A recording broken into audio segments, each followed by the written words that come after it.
Someone posted a question recently about how to add a hyperlink to either an object or a photo.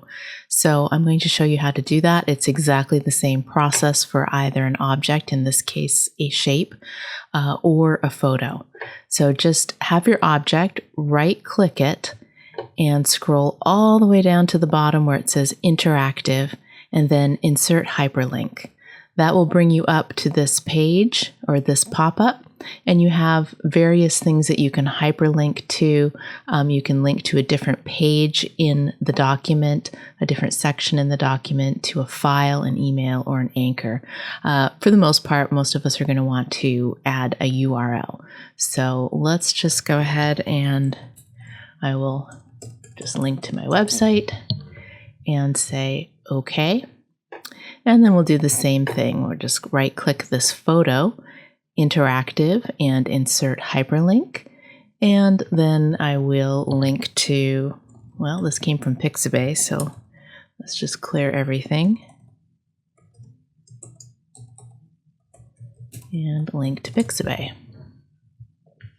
And we'll say OK. Now that's easy enough. So the one thing that sometimes gets missed and is a little tricky is now when we go to export our PDF, let's go to File and Export.